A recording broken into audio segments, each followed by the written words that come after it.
महाराष्ट्रामधील कोणत्याही गोष्टीची चर्चा थांबवायची असेल तर पंकजा मुंडेंची बातमी करा, या ट्रेंडची मला सवय झाली आहे असं म्हणत पंकजा मुंडे यांनी व्हायरल ऑडिओ क्लिपवर आपली प्रतिक्रिया दिली। दरम्यान बीडमधील अपक्ष उमेदवार रविकांत राठोड यांनी उमेदवारी अर्ज मागे घ्यावा, तुम्ही केलेलं सहकार्य मी भविष्यात लक्षात ठेवेल अशी एक ऑडिओ क्लिप सध्या बीडमध्ये व्हायरल होतीये। यावरून मुंडे यांनी स्पष्टीकरण दिले। ही ऑडिओ क्लिप नेमकी काय आहे पाहूया। नमस्कार रविकांत भाऊजी। हाँ ताई जय शिवराल बोला। हाँ जय शिवराल। काही नाही, शेखर महाराजांशी बोलले काल, बापूसिंग महाराजांशी पण भेट झाली।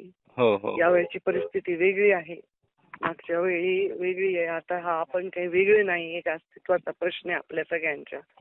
या निवडणुकीत उभं राहून तुम्ही मतं घेऊन पुढे काहीच होणार नाही, त्याचं होऊन नुकसान कोणाला होईल तर आपल्याला, मला होईल।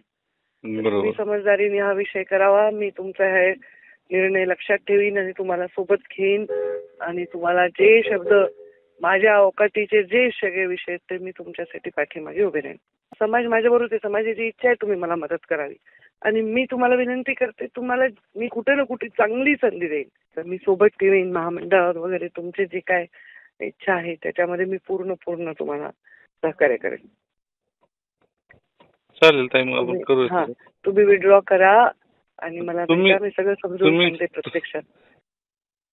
एखाद्या पक्षाचा एखादा कार्यकर्ता रुसून किंवा फॉर्म भरत असेल आणि त्याला त्याच्या नेते सांगत असतील की फॉर्म काढ, तर हे त्यांचा आपसातला चर्चा आहे, पण त्यांनी इच्छा व्यक्त केली माझ्याशी बोलायची, मी त्यांना फोन केला समोर होऊन, असं झालं नाही। तर या महाराष्ट्रात घडणाऱ्या प्रत्येक घटनेची चर्चा थांबवायची असेल तर पंकजा मुंडेची एखादी बातमी पुढे करा, हे ट्रेंडची मला सवय झाली।